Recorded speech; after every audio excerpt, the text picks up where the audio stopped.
بەناوی خۆی بەخشندەی میهرەبان سڵاو لە بینەرانی کەناڵی ئاسمانی پەیام. کورد لە بەغدا چی کردووە؟ چی ئەوێت کوا دەستکەوتەکانی؟ ئێمە قسە لەسەر پەیوەندیەکانی کورد و بەغدا دەکەین لە زنجیرە بەرنامەیەکدا لە ڕۆژانی هەڵمەتی هەڵبژاردنەکانی ئەنجومەنی نوێنەرانی عێراقدا. دەمانەوێت قسە لەسەر ڕەهەندە مێژوویەکانی پەیوەندیەکانی کورد و بەغدا بکەین، بە تایبەتی لە عێراقی هاوچەرخدا. دەپرسین ئایا پەیوەندیەکانی کورد و عێراق پەیوەندیکی ئاسایی بووە لە سەرەتاوە تا چەند پرسە استراتیژی و نەتەوەی و سیاسی و یاساییەکان بۆ دۆزی کورد و کێشەی کورد لە عێراقدا بە حاڵەتی ئاسایی خۆیدا تێپەڕیوە؟ ئایا نوێنەرانی کورد لە بەغدا شەڕی دەستکەوتەکانی کوردستانیان کردووە یاخود شەڕی پۆست و پلە و ئیمتیازاتی حیزبی؟ ئەمانە کۆمەڵێتەوەری سەرەکی بەرنامەی گفتوگۆی ئەمڕۆمانە بە میوانداری هەریەک لە بەڕێزان دکتۆر گۆران ئیبراهیم توێژەر لە مێژووی هاوچەرخی کورد، خات و ئاڤان ئەحمەد ئەندامی ئەنجومەنی باڵای کۆمەڵی دادگەری کوردستان بەخێربێن بۆ ئەم بەرنامەیە. دکتۆر گۆران، ئەگەر لە ڕووی مێژوویەوە قسە لەسەر پەیوەندیەکانی کورد و عێراق بکەین، بە تایبەتی ئێوە کە توێژینەوەکانتان لەسەر بە تایبەتی ماستەرنامەکەتان لەسەر پەیوەندیەکانی کورد و عێراق و هەروها عێراق و ئەمریکایە بە شێوەیەکی گشتی، ئایا پەیوەندیەکانی کورد و عێراق لە سەرەتاوە حاڵەتێکی ئاسایی بووە کورد توانوێتی استراتیژیەتێکی نەتەوەی و سیاسی بۆ خۆی دەست بکەوێ، یا لەسەر ئەو بنەمایە مامەڵەی کردووە یاخود تەنها وەکو بەشداریەکی ئیداری و کارگێڕی بۆ لە بەغدا؟ پێش هەموو شتێ بە ناوی خۆی بەخشندەی میهرەبان، طبعاً پێش ئەوەی عێراق دامەزرێ حەزەکەم ئیشارە بە یەک شت بکەم، نەک دەوڵەتی عێراقیش، پێشەوەی عێراقیش و ئێرانیش و تورکیاش و هەر دەوڵەتێکی تر لە ناوچەکە دامەزرێ، کورد خاوەنی حکومەتێکی خۆی بوو کە لە 1970 لە سلێمانی دامەزرا. بەڵام سەیرەکەین سەرڕای ئەوەی تەنها کورد خاوەنی حکومەت بوو، بەڵام کە دەوڵەتەکانی تر دامەزران لە 1921 بەدواوە، خاصەتەن دەوڵەتی با بڵین ئێرانی هاوچەرخ و تورکیا و عێراق و باقی وڵاتانی تر کە پێشتر لە چوارچێوەی دەوڵەتی عوسمانیا بوون، دوای ئەوە تەنها کورد خاوەنی حکومەت و دەوڵەت نەبوو. لە سەرەتای دامەزراندنی دەوڵەتی عێراقی هاوچەرخەوە، طبعاً سەرەتای دامەزراندنی دەوڵەتەکە بە لە ناوبردنی حکومەتەیەک لە دوایەکەکانی شێخ کۆتایی هات. هەر لەو قۆناغیشەوە سیرەکەی ئەو پەیوەندیە بەو شێوەیە دروست نەبوو لە مابینی عێراق و ئەوەی کە بەریتانیا لە ئیدارەی خۆیان ناوینا هەرێمی پێنجەمی عێراق کە هەرێمی کوردستان بوو کە کێشەکە خۆی لەوە دەست پێکا بە شێوەیەکی زۆر سەرەکی. لەوە سیرەکەی کورد قەت خۆی بەشێک نەزانیوە لەو دەوڵەتە تازەی کە دامەزراوە، خاصەتەن پێش ئەوەیشی دەوڵەتی عێراق دامەزرێت ویلایەتی مووسڵ بوو و دوای ئەوەش بەریتانیا لە نەخشەی سیاسی نوێ عێراقا ئارنۆڵد وڵسن هەر سێ ویلایەتەکەی مووسڵ و بەغدا و بەسڕە یا لە یەک و دەوڵەتی عێراقی هاوچەرخی لێ دروست کرد. طبعاً لە چوارچێوەی ئەو دەوڵەتە یەکەم هەنگاو لە پەیوەندیەکانە ئەوە بوو کە حکومەتێک لە دوایەکەکانی شێخ لە ناوبران، دوای ئەوە وەک ویلایەتی مووسڵ کە زۆرینەی کوردستانی خۆمان بوو و زۆرینەی دانیشتوانەکەیش و جوغرافیاکەیشی هەر کوردستانی باشوور بوو، ئەوە لکێنرا لە 1926 بەدواوە بە عێراقی عەرەبیەوە. ئەوان ئێرەیان وەک بەشێک لە عێراق زانیوە، کوردیش خۆی بە بەشێک لە عێراق نازانی، کێشەکە ئەلێوە دەستی پێ ئەکرد. باشەکە پرسیارێ بکەم، باس لەوەکەی تۆ لە سەرەتاوە حکوومەت دەسەڵاتە یەک لە دوایەکەکانی شێخ مەحموودی لە ناوبرد، خۆت ئەزانی ئەو کاتانە شێخ جارێک لەگەڵ ئینگلیز جارێک لەگەڵ تورک کۆگ نەبوون لە ناوچەکەدا، دەسەڵاتەکەشی دەسەڵاتێکی لۆکاڵی بوو لە ناوچی سلێمانی و دەور و بەریا، ناوچی سلێمانی دەور، بەڵێ بە شێوەیەکی گشتی. دوای ئەوە ئەبین کورد نوێنەریە بێچێتە ئەنجومەنی نوێنەرانی عێراق، نیشتیمانی عێراق. ئەو کاتانە چەند کەسمان هەبوو لە کوردستان چۆتە ئەوێ. باشە ئایا ئەو کاتانە هۆشی نەتەوەی و استراتیژی سیاسی هێندە نەخەمڵی بوو کە کورد بای هێندەی لەگەڵ بەغا نەماوە کە بەم هەموو کارەساتەوە بەسەری هاتووە نەچێ لەگەڵ حکوومەتی عێراقا بەشداری بکات؟ نەخۆ بەشداری هەبوو لە سەر ئاستی وەزیرەکانیش و با بڵێن ئەندامانی پەرلەمانی عێراقی حکوومەتی مەلەکیش بەشداریکی کارای کورد هەبوو، لە سلکی سەربازیش، لە سلکی طبعاً وەزیری دیفاع جەعفەر عەسکەری کە نوێنەری عێراقیش بوو لە مؤتەمەری یەکەم و دووەمی قاهیرە، ئەویش هەر با بڵێن کورد بوو. بەڵام عێراق وەکو عێراقیەک بەشداری بە تۆ ئەکرد لە ناو حکوومەتی عێراقیە، ئەو وەکو کوردێک بەشداری بە تۆ ناکرد. یعنی شتەکە لە ڕوان چوارچەوەی ئیستحقاقی نەتەوەییان نەبوو، نەخێر لەو پێوەرە نەبوو. دوای ئەوە یەکێک لەو شتانەی کە کورد هەر لەو کاتەوە یعنی گرەیەکە لە مابەینی کورد و عێراقی هاوچەرخە ناکرێتەوە مەسەلەی ئەوەیە کە کورد خۆی بە عێراقی نازانێت خاصەتەن لەو کاتەیشا و دوای هەڵوەشانەوەی دەوڵەتی عوسمانی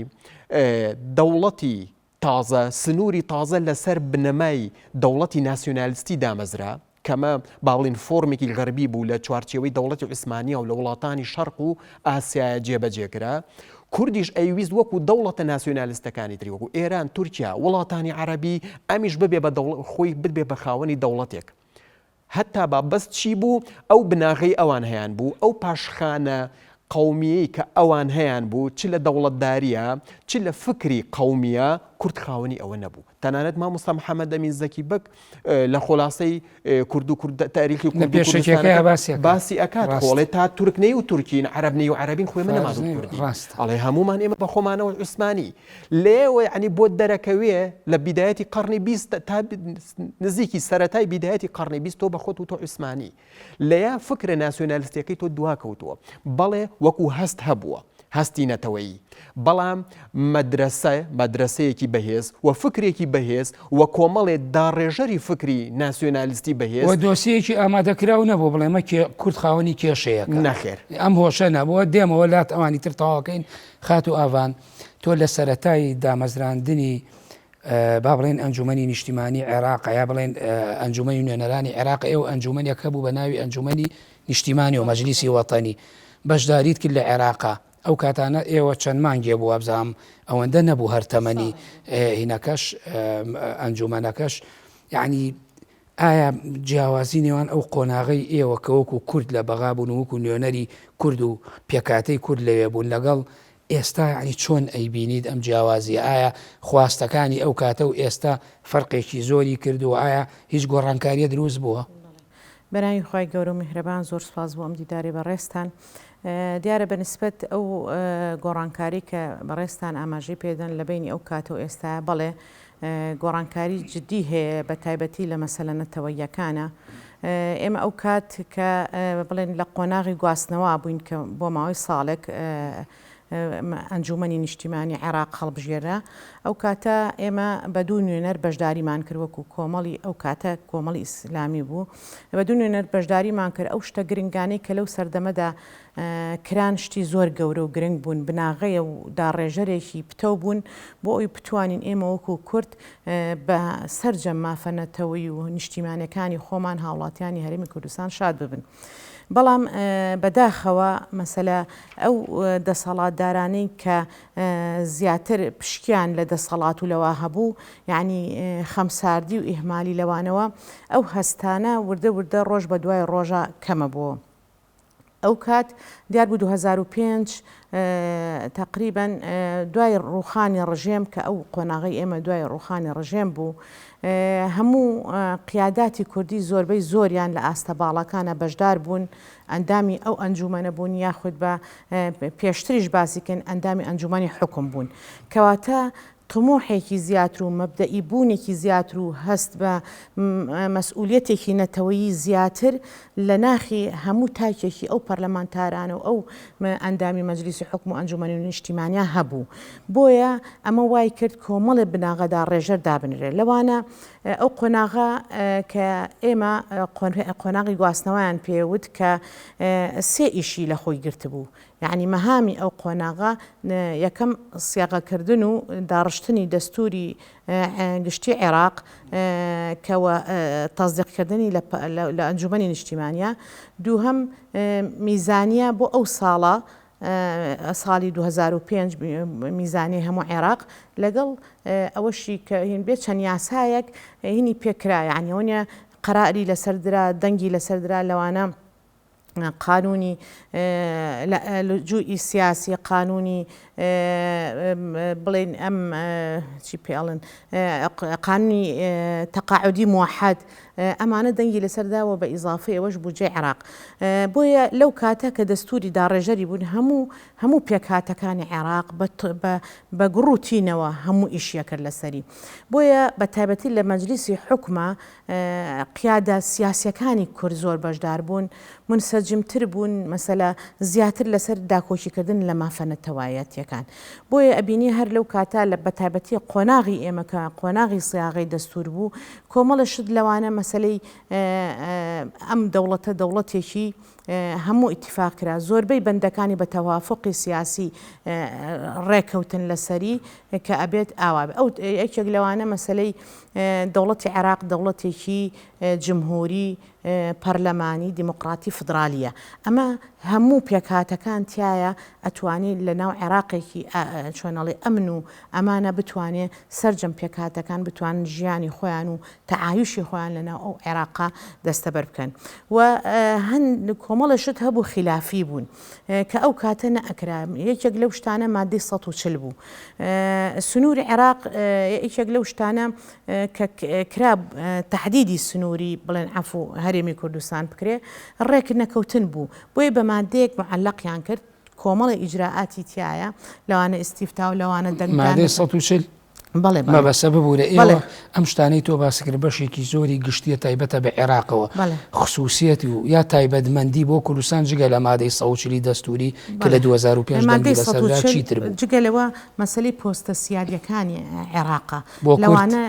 هەر یەکێک لەو سێ دەسەڵاتە لە تەنفیزی لە تەشریعی لەگەڵ ڕئاسەی جمهوریە ئەبێ یەکێکیان کورد بێ لەوانە تا ئێستا بۆ عرفەکە هاتووە ڕئیس جمهور کورد بووە دراوە بە کورد و لە هەمان کاتە لەو شتانی ترکە هەتا لە مەجلیسی ڕئاسی پەرلەمانیشە ئەبێ کوردێکی تیابێ تروکمانێکی تیابێ ئەمانەی هەمووی لە پێکاتەکان ئەمانە چەسپا لەو کاتێ ئێوە لەوێ بوون بەڵێ ئەمانە هەموو کراونەتەی دۆکۆمنت و هەمووی لە پرۆتۆکۆلە هەموو ئەم شتانە وە لە داڕشتنی سیاغەکە چونکە کاتێکە غموز لە مادەیەکی قانونیە هەبێ ئەگەڕێنەوە بۆ ئەو کاتی کە سیاغەکان کردو تەفسیری ئەو ئەندامانە ئەو قسانەی کە کراوە لێیا بۆ چاکردنەوەوان ئەمانە هەمووی کراوە جگەلەوە مەسلەی وەزارەتەکان بەپێی پشکی کورد خۆی چەندێک ئەهێنێ ئەوەندە وەزارەتی بەرئەکەوێ جگەلەوە مشارەکەیەکی حەقیقی ئەبێ هەبێ لە دەوڵەتی عێراقا سەدان پۆست کە بەشە پۆستی هینن لە دەوڵەتی عێراقیە بە کوردراوە جاری وایە لەبەر ئیهمالی سەرانی بڵێن هینی کورد ئەندامانی کورد لەوێ یاخود لەبەر ڕێگنەکەوتنیان چکە جاری وایە لە بینی یەکێتی و پارتیا ڕێگنەکەوتن لە بینی ئەوەی کە ئەم پۆستە بۆ کامیان بێ بۆیە پۆستەکە بپرسم جگەلەوە کە من ئەوە هێن بکەم یعنی مادەی 140 زەمان و ئەمانێکی زۆر گەورە بوو بۆ حدودی کوردستان کە دێمە سەر مادەی 140 ببوورە بەڵام بەر لەوە ئەو پرسیارەکەم ئێوە ئەو کاتانەش ئەم ناکۆکی کە زۆر جار باسەکرەیەکێتی و پارتی لە بەغا شەڕی ئیمتیازات و پۆستیانە کرد ئەو کاتە بەوادیرەکانی دەرکەوت بووە بۆ ئەو کاتەش خۆی ئەو کاتی ئێمە زۆر نەچوو بۆ ینی قۆناغی دوای ئێمە قۆناغی پەرلەمان و وەرگرتنی وەزارات قۆناغی بنیاد بەڵام لەو قۆناغا ئێمە قۆناغی داڕشتنی ئەم داڕشتنەوەی عێراق بوو بەڵکو قۆناغی دوای ئێمە ئەو جیاوازیە ئەو شتە و ڕێگنەکەوتنە ئەوانە بە بەردەوامی هەتا ئێستا لە 2005ەوە هەتا 2021 کە ئێستا تا ئەمڕۆ یعنی بەڕاستی کۆمەڵێ شتی نەتەوەیی هەیە کە ئیهمال کراوە کە پشتگوێ خراوە کە لە مەجای ئەوەیە کە زیاتر تەمۆحیان بە ینی وەکو بازرگانێک زیاتر سپاس دکتۆر گۆران لە دوو سەردەمی دەسەڵاتی عێراقیە سەردەمی دەسەڵاتی پادشایەتی و کۆماری ئایا کورد بۆ خۆی کە تۆوەکو باسی شت کرد مامۆستا ئەمین زەکی بەگ لە ساڵی 1930 خولاسەی تاریخی کورد و کوردچایی نووسیوە وەکوەوەی تۆ باست کرد کە ئەڵێ تا عەرەب باسی عەرەبایەتی و تورک باسی تورکایەتی و فارس باسی ئەوەی نەکرد کوردیش باسی کوردایەتی نەکرد خۆ سەردەمی دەسەڵاتی مەلەکیە ئایا لە سەردەمی مەلەکی و دواتریش بینەوە بۆ کۆماری لە شۆڕشی ئەیلول و ئەوە دەست پێەکە کورد خاوەنی میتۆدێکی استراتیژی نەتەوەی بووە لە دوای ئەوەشەوە کە لە بەغدا بێ و مخاتەبەی بەغدا بکە یاخود ڕوبەڕووی بووەسێ یا پرسەکەی کا بەڕایەکی گشتی و داوا لە بەغا بکات خۆی خاوەنی نەخێر میتۆدێکی یەکگرتوو نەبووە پێشتریش باسمان کرد مەسەلەی بیرە ناسیۆنالیستیە کوردیەکە نە مەدرسە و نە بیرمەندی با بڵین گەورەی لە پشتەوە نەبووە بەڵام ئەوە هەیە لە بەرامبەر دامەزراندنی دەوڵەتە نەتەوەیەکانی ناوچەکە هەستێکی نەتەوەی بەهێز هەبووە ئەگەر بەراوردێکی نێوان ئەو دوو قۆناغی شکەین لەگەڵ ئەوەی کە سیاسی حکومەتی مەلەکی لە عێراقا بە شێوەیەکی گشتی تا ڕادەیەکی زۆر نەرمتر بووە بەرامبەر بە کورد نەرمتر بووە ناڵێن هەر نەرم بووە و با بڵین بە تەواوەتی حکومەتێک لە دوایەکەکانی کۆماری حکم تند بووە نەرمتر بووە لە جمهوریەکە ئەگینە ئەویش هەڵوێستی توندی هەیە لە بەرامبەر چەندین پارتی کورد کە لەو 37 ساڵی قۆناغی مەلەکی عێراقا دامەزراوە بەڵام قۆناغی جمهوری قۆناغێکی زۆر تونترە بەرامبەر بە کورد و قەزەیی کوردی لە عێراقا قۆناغێکە سیاسەتەکانی زۆر تونتر ئەبێتەوە ویان سیرەکەین ئەو جەنگ و پێکدادان و خوێن ڕشتنەی لە قۆناغی کۆماریە ڕوویاوە لە نێوان کورد لە عێراق و لەگەڵ حکوومەتی عێراقی لە قۆناغی مەلەکییا ڕووی نەیاوە باشە بۆچی خۆ لە دەست ببوورە لە دەستوری کۆماریە یەکێ لە مادەکان باز زەبرایەتی و پێکەوە ژیانی کورد و عەرەبەکە لە سەرەتاوە عەبدولکەریم قاسم کە دەستور ئەوە دەستوری 58 لە سەردەمی کۆماری ڕاستە ئەوە مادەی سێە بڵێن بۆ نمونە ئەوە بووە بۆچی یعنی سەرباریەوە کە ئەوەش بووە دیسان ئەو قەسوەت و دڕەقی هەیە بەرامبەر بە کورد و پێکەوە هەڵنەکردنەوە دوجار بینیمان نەتیجەکەشی شۆڕشی ئەیلولی لە مانگ 1960 لێکەوتەوە وڵی من حەزەکەم حقیقەتی بڵێن بەڕاستی تەنها خەتاکە لە حکومەتەکەی قاسمەوە نییە بەڵکو کوردیش خۆی بە زانایانە نەیتوانیوە ئەو هەلوو دەرفەتە بەکاربێنێ کە لە سەردەمی حکومەتی عەبدولکەریم قاسما بۆی هاتە پێشەوە مادەی تایبەتی دەستور دانرا إن العرب والأكراد شركاء في هذا الوطن باشە و ئەو هەموو ئیمتیازە درا بە کورد و ئەو هەموو پرۆژەیە دەستی پێکرد بەڵام ئێمە ئەبێ ئەو حقیقەتە تەریخیش بڵین وەکو کورد کە خۆشمان نەمانزانیوە مامەڵە بکەین بەو شێوە گونجاوی کە لەگەڵ حکومەتی قاسمان ڕێکەوین تەنانەت قیادە کوردیەکان خۆشیان دواتر ئەگەر بە وردی سەیریدا یاداشتەکان حکمەتی قیادەیە سوود وەرنەگرتنە لە کات نەسوود لە کات وەرگیراوە نە بە حکمەتی شۆ توانراوە مامەڵی لەگەڵا بکرێت لەگەڵ ئەوەی شایعني کۆمەڵێک بەڕاستی ئەو لەو ئیسلاحاتانەی کە عەبدولکەریم قاسم ئەیویست بیکە ئەمە دژایەتیکردنی کورد نەبووە وەکو نەتەوە ئیسلاحاتێکی زەراعی بووە بەپێ ئەو قانونە تازە زەراعیانەی کە لە عێراقی ئەو قۆناغا هاتەکایەوە سەرتاسەری هەموو عێراقی گرتوتەوە ئەو پەیوەندی بە کوردەوە بۆ دژایەت من یعنی وەکو حقیقەتێک ئێڵێمەوە دژایەتیکردنی کورد نەبووە دوای ئەوە ئەگەر سەیری بیری نەتەوەی کورد بکەی لە قۆناغی مەلەکیە دروشمەکە زیاتر سربەخۆییە سربەخۆیی کوردستانە هەرچەنە ئەوە قورس بووە سەردەمی کۆماریە ئۆتۆنۆمی لە سەردەمی کۆماریە پاشەکشە ئەەکەین بۆ ئۆتۆنۆمی ئەو دوو با بڵین لەو دوو قۆناغە کە تا ئێستا لە سەردەمی کۆماریین لە سەردەمی کۆماریە پاشەکشەمان کردو بۆ ئۆتۆنۆمی هەرچەنە ئێمە وەکو هەستێکی نەتەوەیی دروشمە سربەخۆیەکەمان بەرز کردوێتەوە ئەگینە تا ئەم قۆناغە و تا چەند ساڵی ڕابردوو بینیمان لە ڕیفراندۆمیشە ئەو نەخشەیە کە وڵاتە زلهێزەکانی ئەو قۆناغە خاصەتەن ئەمریکا و فەڕەنسا کێشیان لە جیهانە دەستکاریکردنی نەخشە زۆر قورسە لە دوای ئەوە بەڵام ئێمە وەکو هەستێکی نەتەوەیی بەردەوام و دروشمەمان ئەگەر قەوسێک وەرگین ینی بۆچی خواستی کورد لە سەردەمی مەلەکیە سربەخۆیە ئیستقلالیەتە بۆچی لە سەردەمیا بێ بە حکومی زاتی لە کۆماریە پەیوەندی بەو دەوڵەتە تازە دامەزراوەکانی ناوچەکۆ هەیە لەسەر بابلین ئەساسێکی قەومی دەوڵەتێک بۆ تورک دروستەکرێ بە ناوی تورکیا باشە دەوڵەتێک بۆ لە عێراقا دروستەکرێت و چەندین دەوڵەتی دری عەرەبی دامەزرێت بۆ عەرەب ئێران دامەزرێ بۆ فارس و کە بابلین فارس قیادەیەکە و میلەتی باڵا دەستەتیایە کوردیش ئەیویست دەوڵەتێکی ئاوای بۆ دامەزرێت و کورد وەکو کورد باڵین میلەتی باڵا دەست بێت لەو دەوڵەتەیە بەڵام ئەمە زۆر قورس بوو هەتا ئێستش وەکو وتم دەستکاریکردنی ئەو نەخشەیە لە ڕیفراندۆما بینیمان کە دەستکاریکردنی نەخشە نەک بە کورد نەک ئێمە بە هەستێکی نەتەوایەتی ناتوانین دەستکاری بکەین بەڵکو دەوڵەتە گەورەکانی وەکو ئێران و تورکیایش لەو قۆناغەوە تا ئێستا ناتوانن دەستکاری نەخشە بکەن ئەوە یەکێکە لەو شتانەی کە ئێمە ئەبێ بەردەوام تەرکیزی لەسەرکەین لەبەر ئەوەی عنی سەیرەکەیمە هەتا لەم چەند ساڵی پێش ڕیفراندۆمیشە یەک لەو شتانەی تەرکیزمان لەسەر کرد وتمان مەسەلەی کۆنفیدراڵی کۆنفرانس کرا لەسەری مەسەلەی ڕیفراندۆم پێش ئەوەی بکرێ بەشدار بووینتیایە وتمان کۆنفیدراڵی لەم قۆناغا زۆر باشترە بۆ کوردستان وەک لە سەربەخۆیی چونکە هەنگاوێکی گەورەیە بەرەو سەربەخۆیی و تا ڕادەیەکی زۆر وەکو دەوڵەتێکی سەربەخۆت لێت بەڵام ئەوە بوو شتەکە بەو ئاکارا ڕۆی و ئەنجامەکەشی بەوە شکایەوە بە سەرمانەکە شکایە من دێمە سەرەوە چکا بەشێکشی زۆری لەوانەیە بڵێم حکوومەتەکانی عێراق لە سەرەتاوە کە دەسەڵاتی سیاسیانیا بووە کوردیان بەکارێناوە تاوەکو بازویان ئەستوروە بەڵام دوجار پەشیمان بوونەتەوە چمە لای خات و ئاوان دواتر و پرسیارەکەم لە بەڕێزە ئاوان خان تۆ باسی یەکێک لە کارە گرنگەکانی ناو دەستورت کرد کە مەوزوعی ئیشی ئێوە مەسوولی مادەی 140 بوو یعنی مادەی 140 وەکو پێویست بە دوواداچوونی بۆ کراوە کە یەکێکە لەو مادە گرنگانەی کە لە مێژووی سیاسی عێراقەیە لە ڕووی قانونیوە کە خۆش لە ڕووی قانونیوە کار لەسەر ئەو باس و بابەتانە ئەەکەی یعنی ئایا کورتوانیەتی وەکو پێویست ئیش لەسەر ئەوە بکە و بە دوایە بچێت و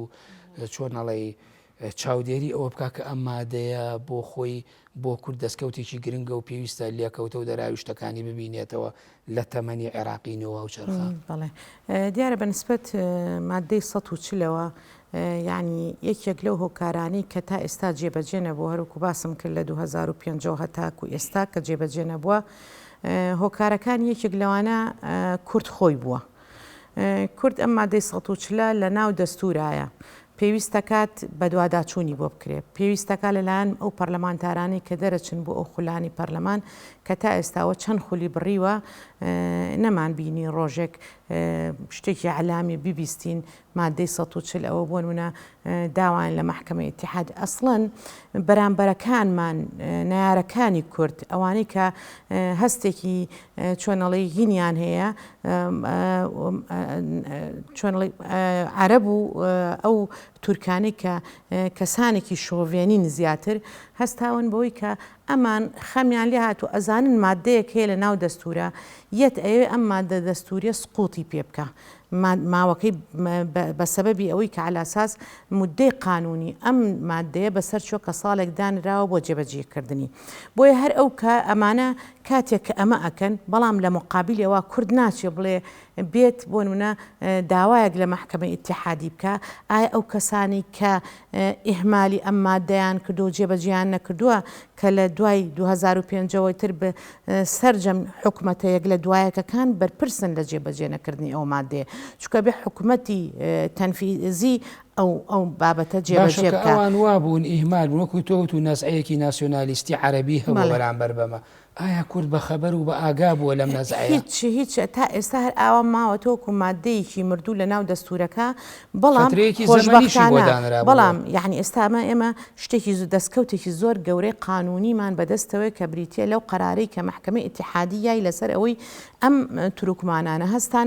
بەوەی کە ئەمە بێ بەسەر چۆوانە وەڵامی محکەمەی ئیتیحادی درایەوتی نەخێر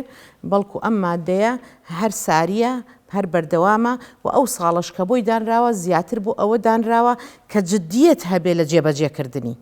بۆیە تا ئێستا تا ئەم قۆناغی ئێستا ئەوەی کە هۆکار بۆ لە جێبەجێ نەکردنی حکوومەتێک لە دوایەکەکانە ئەو تروکمان و عەرەبانەی کە هەستێکی عنسوری و ئەوانە نەک هەموو تروکمان و عەرەبێک کە هەستێکی زیاتر عنسوری ئەوانیان یانی ئەم مادەیە پکخەن و دوجاریش کورد خۆیەتی کە خۆی بەدەمیێ ناچێ ماف ئەبێ وەربگیرێ نەک فەرموود لێ بکەن بڵێن فەرمووەرە با مادەی 140 بۆ هین باشە یەک شتەیە لێرە کورد یعنی بۆ نمونە چی بکردایە بەڵام من ناوبڕێ وەرەگەم دوای ناوبڕەکە وەڵام بەرەوە بینەرانی بەڕێز و خۆشەویست ناوبڕێکی کورد وەردەگرین و دەگەڕێنەوە لاتە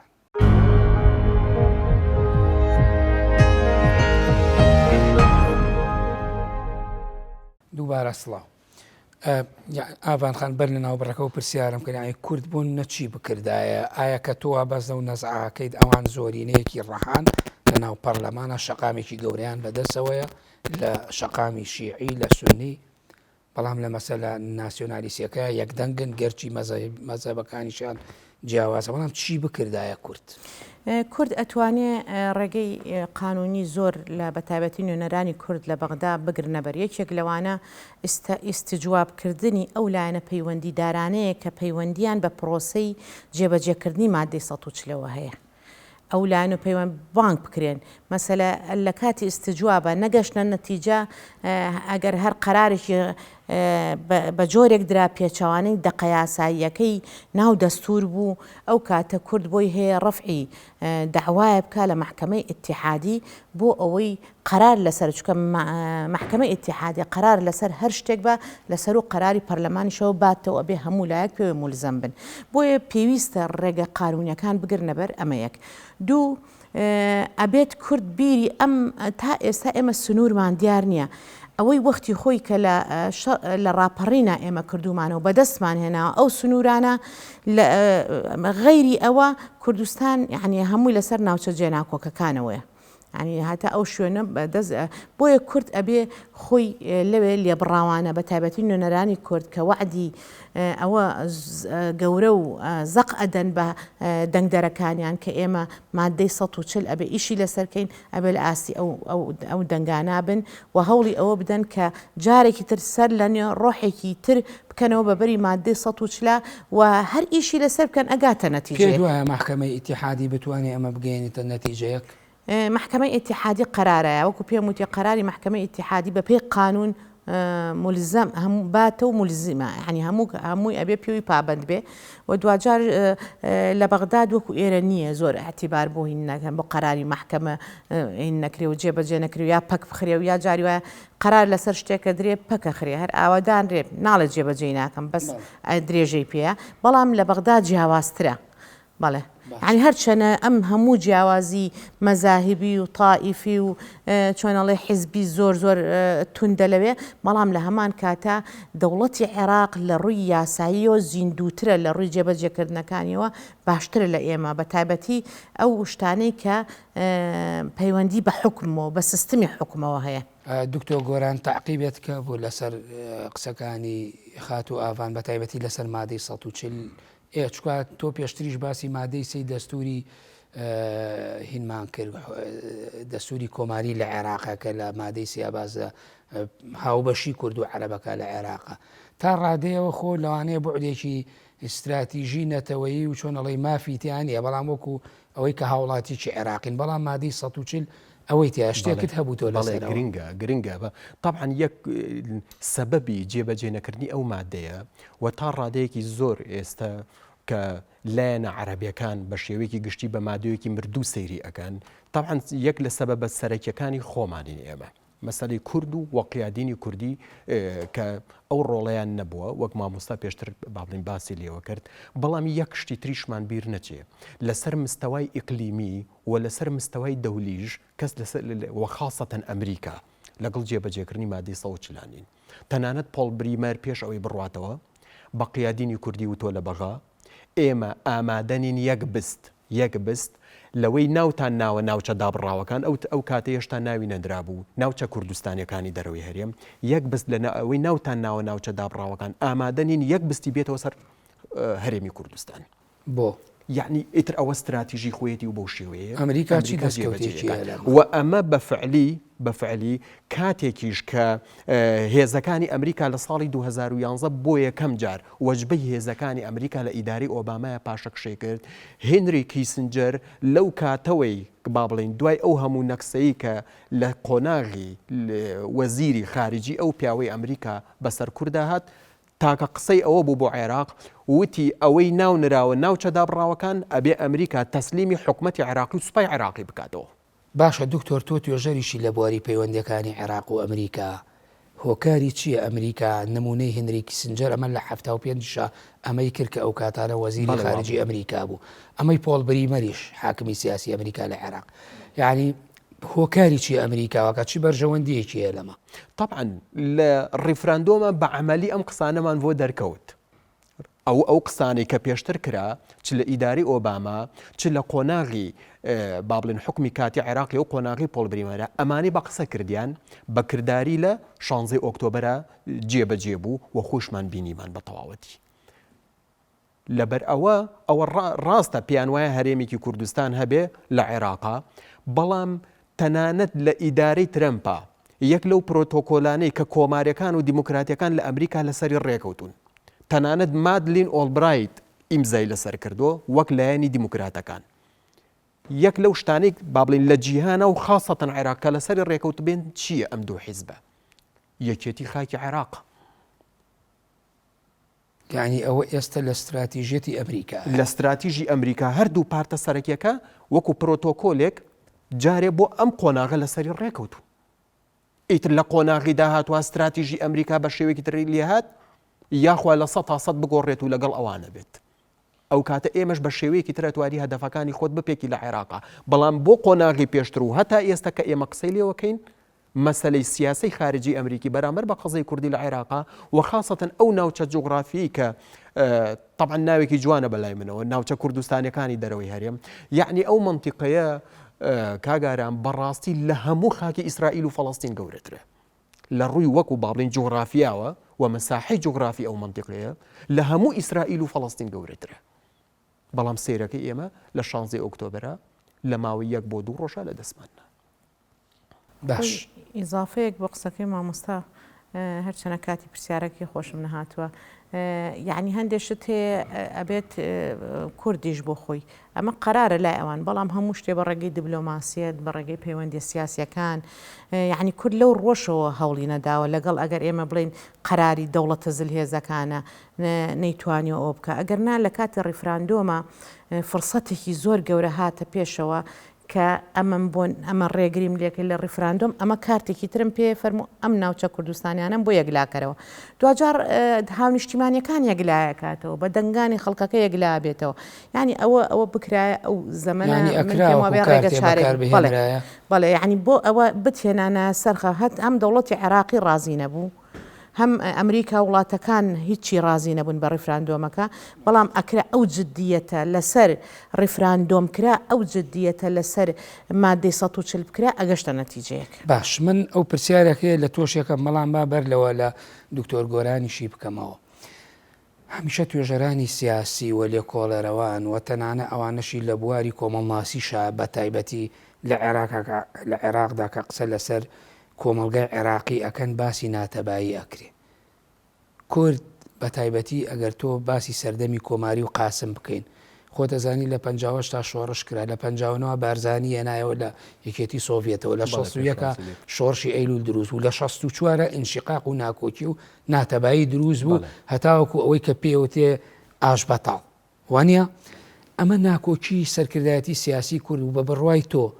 ئەم ناکۆکیانە بۆ خۆی چۆنەڵی خەنجەرێکی گەورە نییە لە قەزەی کوردی دراوە لە پشتەوە یاخود چۆنەڵی شقێکی گەورەیە لە ناو حرەکەی سیاسی کوردیا بۆ خۆی گوتاری کوردی لاواز کردووە بۆ گفتوگۆ لەگەڵ عێراق لەسەر کێشەکانی قسە بکات طبعا یەکێکە لە فاکتەرە هەرە گەورەکان چکە و فاکتەری نێوخۆییە چکە خۆت لە ناو خۆتا کە بەهێز نەبووی هیچ لایەنێکی تر بەهێز ناکات وەک حکومەتە 20 ساڵەکەی ئەفغانستان بینیمان هەموو عالم لە دەرەوە خەریکی بوو بەڵام چونکە خۆی لاواز بوو باشە بەو شێوەیە بەو نەتیجەیە ڕۆیکە ڕۆی لەبەرەوە کورد لەسەر ئاستی نێوخۆ ئەو هەنگاوانەی کە گرتوێتی بەر لە دوای ڕاپەڕینەوە لە سیرەکەی بۆ نمونە تۆ تا ئێستا سوپایەکی یەکگرتو نیشتیمانیت نییە ئەوە یەکێکە لە نقطە هەر زۆفەکانی تۆ یعنی وڵاتانی هاوپەیمان تەکلیفت لێکن کە تۆ هێزێکی یەکگرتو نیشتیمانیت هەبێ و یارمەتی شتێن باشە تەکلیفی ئەوەت لێکن کە تۆ ئەو هەنگاوە بنی ئایا هەنگاوەکە لەلایەن خۆتەوە چییە ئەو هەنگاوانە چیە کە تۆ بۆ هێزێکی نیشتیمانی ناوتە باشە گوتاری یەکگرتووی کورد جاری وایە ناکۆکی هەبووە لەسەر بەکارهێنانی باشە لەهجەی بادینی یا سۆرانی لە بەغدا ئەو مامۆستا باشتریش ئەزانیت طبعا ئەوانە فاکتەری زۆر باشە تۆ پێشتر باسی ئەمریکات کرد کە ئەمریکا ڕازی نیە و داوای عێراقی یەکگرتووکە ئێمە ئەگەر زەمینەی نێودەوڵەتی زەمینەی ئیقلیمیش نەگونجێ ناوخۆی بەتایبەتی لەگەڵ عێراق نەگونجێ ئەگەر گوتاری ناوخۆیمان یەک بێ و تەبابین بە یەک گوتار و بە یەک پاکێجەوە لە بەغدا بیت و بەرامبەریان بوەستیت و داوای مافەکان کەی بە بڕوای تۆ بۆ خۆی هەنگاوە نێچێتە هەنگاوێکی گەورەیە طبعا ئەو کاتە ئەزانی چۆنە مامۆستا بەڕاستی دەریشەوە لەسەر ئاستی قووەتی خۆت بە پێوەری قووەتی خۆت حسابت بۆ ئەکات بزانێت لە چه ئاستێکەی تا بە قووەتر بیت لە هەموو ڕوویەکەوە طبعا لە یەک ڕۆوەنە تا بە قووەتر بی ئەو حسابی زیاترت بۆکە ئێستا وەکو ئەوەی کە لە ڕاپەڕی ناکرا و ئەزمموی قۆناغی بەرەی کوردستانیمان هەیە لە 1970 بەدواوە باشە سیرەکەی قۆناغێک بوو ینی هەدەفی شۆڕش کە لەو کاتا چی بوو لە ساڵانی با بڵین هەفتاکان و هەشتاکان و پێشتری شەستەکانە هەدەفی شۆڕش کوردی چی بوو لە ڕێگەی بەرەی کوردستانی و توتوانی ئەو هەدەفانت بپێکی لە عێراقا و ئامانجەکانی خۆشی پێکا بەڵام نەتیجەکەی بۆ شێوەیە لێ هاتگەلی باش ئەمە چی ئیسلاحیەکە ئایەوە کورد بە چەند خولێکی پەرلەمانی ئەنجومەنی نوێنەران نوێنەرێتە بەغدا و نوێنەری هەیە لە پەرلەمان خەڵکی هوشیار لە کوردستان شەقابی کوردی چۆن نەتوانێت ئەمە چارەسەرکە کە ئێستا ئێوە نەقدی ئەم عەقڵەکەن ئەوە بێ پرۆسەیەکی گەورەی نیشتیمانی بێت. یعنی قەناعەت کە مامۆستا تەنانە دەبێت لەسەر ئاستی پەروەردە تۆ ئەبێ کاری لەسەر بکەیت. مەبەستی پەروەردەی تاکە چ پەروەردەی تاک چی سیستەمی پەروەردەت ئەبێ ئەلێوە تۆ کاری لەسەر بکەیت تا سەر ئاستی ئەحزابی سیاسی و با بڵێن تۆ پێویستت ئەوەیە یعنی ئەم قۆناغە ببڕیت. یعنی قۆناغێکی زۆر مەئساویە بۆ ئێمە بۆ نمونە لە شەڕی ناوخۆیە کۆنگرێسمانێکی ئەمریکی ئیداری کلینتن مقابلەیەکەکە یعنی ئەڵێ من خۆم سرم سوڕماوە لەوەی کە ئێمە بنکەی ئەنچارلیکمان داناوە بۆ کوردەکان بۆ ئەوەی سەدام حوسێن نەیان کوژێت هەڵێ کەچی خۆیان یەکتریە کوژن. ئەمە یعنی نقطەیەکی زۆعفی زۆر گەورەیە لە ئێمە. باش بۆ ئاوانخانە و پرسیارەش ناکۆکی و ناتەبەیان ناوخۆیەکان چ ڕۆڵێکی گێڕاوە لەوەی کە وەکو مامۆستا ئاماژەی پێکرد ئێمە نەیارەکامانیا لایەن و هێزی بەرامبەر لە درزەکانەوە سەیری ئێمە بکەن و بیانەوێت هەڵوێسمان وەرگن. خۆی هەرکو مامۆستا باسی کرد هەر گەلێک هەر کەسێک یان لە تاکەوە بگرێ بۆ گەلێک بۆ ئومەتێک ئەگەر ئیرادەی لاواز بوو هەر بۆ ئیرادە لاوازی ئەمێنێتەوە هیچ گۆڕانکاری لە ژیانیا دروست نابێ بەس کە ئیرادەت بەهێز بوو بەڕاستی دۆست و دوژمن حساباتی ناتەبایی ناوخۆ ئیرادەیە بەڵێ ئەو ناتەبایی کە وەکو باسم کرد زۆر جار لە بینی جاری وایە وەرگرتنی پۆست و مەناسبیەکە ڕێک نەکەوتون دوجار پۆستەکە لە دەست کورت چووە یان مەسەلە جاری وا هەیە کۆمەڵشتی زۆر گەورە هەیە کە ئەم میلەتەی ئێمە خاوەنی جینۆسایدێکە کە مەسەلەی ئەنفال و هەڵەبجە و ئەمانە تا ئێستا بەهۆی ئەوەی کە زۆرتر مەشغوڵن بە بەدەستهێنانی مەسەلە کۆمەڵێ پۆستی سیادی ئەوانتریان ئیهمال کردووە کە ئەم پۆستە سیادیانش دوجار یعنی هەمووی مەرامێکی بازرگانی لە پشتیەوە هەیە زیاتر لە هەممی ئەوان نەک ئەوە ئێمە گەرنا ئێمە لە پۆستی وەزارەی خارجیمان هەبووە تا ئێستا بۆ جینۆسایتی هەڵەبجە و ئەنفال و ئەو مەساتانەی کە بەسەر میلەتی کوردە هاتووە لە ئاسی نێودەوڵەتیە هیچ ئیشێکی بۆ نەکراوە. مەسەلەی هۆڵۆکۆست یعنی ئەو شوێنانە ئەو جێگانی کە تووشی جینۆساید بوون لە ئاستی نێودەوڵەتیە قەرەبوو کراونەتەوە ئێمە نەک لە ئاسی نێودەوڵەتیە قەزێکەمان هەن نەبراوەتەوە پێش کە ئەبوو مادەم کورد وەزیری خارجی ئەوانە بەو ئەکرا ئەو ئەندامە لە نەتەوە یەگرتوەکان ئەو ئەبێ ئەم مەساتی ئەم میلەتەی بەرێتە بەردەم ئەوان. جگە لەوەش مەسلەی جینۆسایت قەراری محکمە ئیتیحادی بۆ دەرچووە تا ئێستا ئیش بەوە نەکراوە ئەم جینۆسایتە چۆن قەرەبوو بکرێنەوە کەس بە دوایە ناچێت نوێنەرانی کورد ناچن بە دوایە بڵێن با ئێمە ئیش لەسەرەوە بکەین چکە تاک ئەبێ لە ڕووی ئەو قەرەبووی سەررجەم دانیشتوانی ئەو شوێنە بکرێتەوە تەنمیەی ئەو شوێنە بکرێ وەگەشەی پێ بدرێ و بەرەو پێش ببرێ و تایبەتمەندێتی خۆیان هەبێ لە هەموو شتەکانە. باشە کە ئەمە نەقدی ئێوە نوێنەرانی کوردەکەنجاب ئەوە هەڵبژارنێکمان لە پێشە و چەند خولێکە نوێنەرانی کورد ئەچنە عێراق پێویستە هوشیاری خەڵک چۆن بێت لە هەڵبژانە بۆی نوێنەرانێک هەڵبژێرێ بچێتە ئەوێ ئەمەی ئێوە ڕەخنەیەکەن خواست و حەز و ئاواتی خەڵک بێتە دی و جارێکی کە ئیش بۆ خواستنەتەوەی و استراتیژی و دەستکەوتە قانونیەکانی کورد وڵڵاهی ئەبێت پێش هەموو شتێ ئەو کەسانی کە خۆیان کاندید کردو هەڵبژاردووە یەکەم لەگەڵ وعد و بەڵێنەکانیانە ڕازگۆ بن لای هەمووش ڕوونە کەسانێک کە لەگەڵ وعد و بەڵێنەکانیانە ڕازگۆ بوون تاقی کراونەتەوە لە مەجالی حکم و دەسەڵاتە کە هەمیشە کەسانی دەستپاک و ئەمین و پەرێزپاک بوون بۆیە یعنی ئەو چاکسازیانە یاخود ئەو داواکاریانەوە یاخود ئەو مافە نیشتیمانی و نەتەوەیانە بەڕاستی بە کەسانێکە کرێ کە لەگەڵ بەڵێنەکەی خۆیان لەگەڵ میلەتی خۆیان ڕازگۆ بێ یعنی من پێم وابێ کۆمەڵی دادگەری یەکێکە لەو حیزبانەی لە ئاستێ لە ممارەسەکردنی کاری پەرلەمانیا ڕازگۆیانە لەگەڵ کارەکانی خۆیان کەم بووە ئەمە بۆ ئێمە ینی بە پێی قووەتی هەرچەنە ئەندامەکەمان کەم بووە بەڵام قووەتی ئەندامەکانمان جاری وایە نەوعیەت گرنگترە لەو چەنێتیەی کە تۆ بەلاتەوە مەبەستە بەڵام ئەگەر کۆمەڵی دادگەری من پێم وابێ لە کورس مەقاعدی زیاتر لە پەرلەمانی عێراق بەدەستبێنێ قورسایی زیاتری ئەبێ ئەتوانێت گۆڕانکاری بکە ئەتوانین ئێمە ئێستا هەموو تاک بە تاکی ئەو نوێنەرانە بگرین محاسبەیان کەین ئێمە دەنگمان پێدان بۆ نمونە مادەی 140 ئەوە بکەن ئێمە دەنگمان پێدان دیفاع لە بوجە و ئەو بەشکەوتەی کە هەرێمی کوردستانەکە ئیشی لەسەرکەن کاکە یەکێ لە ئیشەکان ئێمە وەختی خۆی لە قۆناغی ئێمە لە 170 بوجەی عراق بڕیاری لەسەردرا بەڵام هاتوون باڵ و هینیان کردووە و سەرەکەی تێرێکی معقولی لە دەرچووکە بۆ بە لە 112.7 ئەمە پاشەکشەیەکی زۆر گەورەی ئەمە ئەبێ نوێنەرانی کورد لەوێ لەسەر ئەمە هەڵبن هەوڵ بدەن ئەو بارگرانی کە بوجەی سیادیە لەسەر ئەم بوجێ لای بن چکە تۆ ئێستایت ئەو بوجە سیادیانە بە تایبەتی بوجە سیادیەکان مەسلەی بایعیە مەسلەی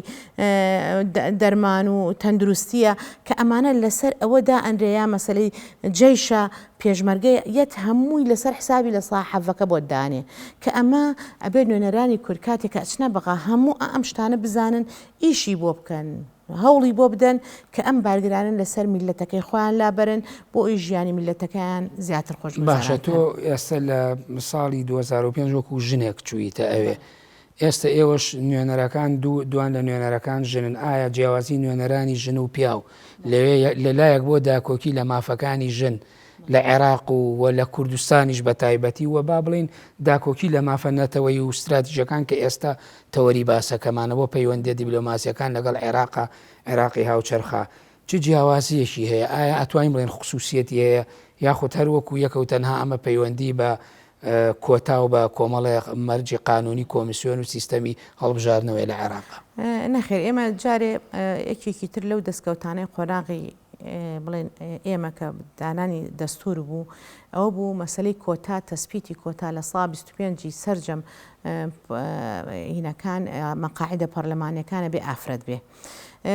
کە ئافرەت بێ ئەمە تەمیزێکی ئیجابی بوو لەو مەرحەلەیە بەڵام ئێستا ئافرەت دوای لە هاتووە خۆی زۆربەی زۆریان بە دەنگی خۆیان دەرەچن کەواتە تەجاوزی ئەوەی کردووە لە ناو میلەتەکەی خۆیان لە ناو عرف و عاداتی دەنگدەرەکانی خۆیان کە تێ بگەن لەوەی کە ژنیش ئەتوانێ وەکو پیاو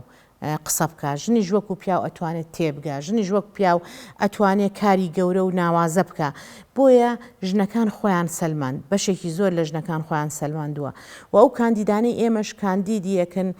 کە ئێمە زۆر لە توانا و لێ هاتوویان ڕائەبینین و دڵنیاین لەوە ئەگەر لە براکانیان بەهێزتر نەبن کەمتر نەبن بۆیە لەگەڵ هەمیشە کەسانێکی ڕابرد و پاک بوون بۆیە ئەمانە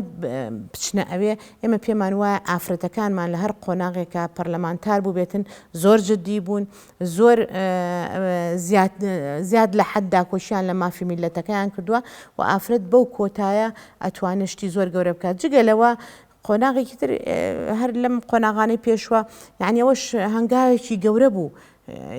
چەند فراکسیۆن لە پەرلەمانی عێراق بینیمان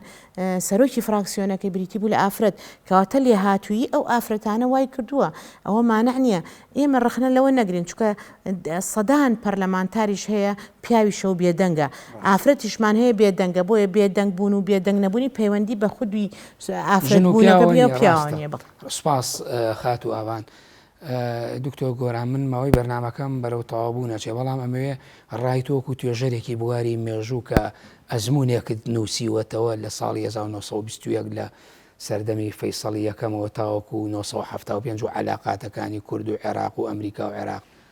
بە بڕوای تۆ ئەم هەڵبژاردنەی کە ئێستا لە بەردەمانایە بۆ مانگی ئۆکتۆبەری داهاتوو یعنی نەتیجەیەکی وای ئەبێ کە ئەم ڕابردووی لە مێژووە هەموو نەقدەکەین نەتیجەیەکی وای ئەبێ یاخود ئەو میکانیزمانە کامانن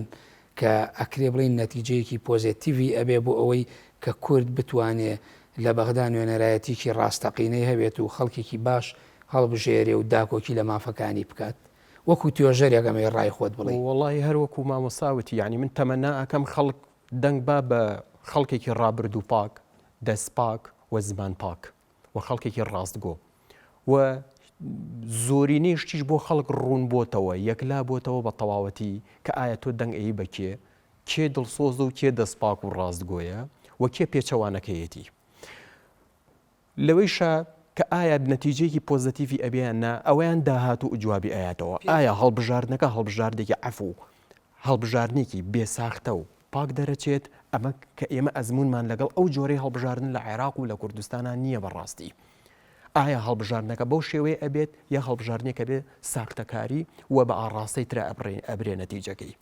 لەبەر ئەوە ئێمە ئەبێت چاوەڕێ بین دوای هەڵبژاردن پێم وایە وەڵامی زیاتری ئەو پرسیاری بەڕێزت ئەداتەوە، چونکە ئێمە لە فەیسەڵی یەکەمەوە ئەزمونمان لەگەڵ هەڵبژاردننی پاک لە وڵاتانیە. باش پێ دوایە ئەگەر هەڵبژاردنێکی پاک و نەزیه بێەوە حاڵەتێکی نۆرماڵ وەربگرێت، هەڵبژاردن مەجرای گۆڕانکاری سیاسی لە عێراقدا و تایبەت بە کوردیش مەجرای مێژووە گۆڕێت بە دڵنیاییەوە هەڵبژاردن ئەگەر پاک بێ ئەگەر بێ ساختە بێ ئەوە دڵنیا بە لەوەی کە ئاڕاستەی سیاسی لە وڵاتە ئەگۆڕێ. طبعاً کە ئاڕاستی سیاسی گۆڕا باقی ئاڕاستەکانی تریش بە ئۆتۆماتیکی بە دوای خۆی ئاگۆڕێت. سپاس دکتۆر گۆران خات و ئاوان لە نیو خولەکەگە دوا قسەی خۆت بکەی من بەڵاهی من پێم وابێ ئەبێت لەم ڕۆژانەی داهاتوو بە تایبەتی ڕۆژی دەیدا ینی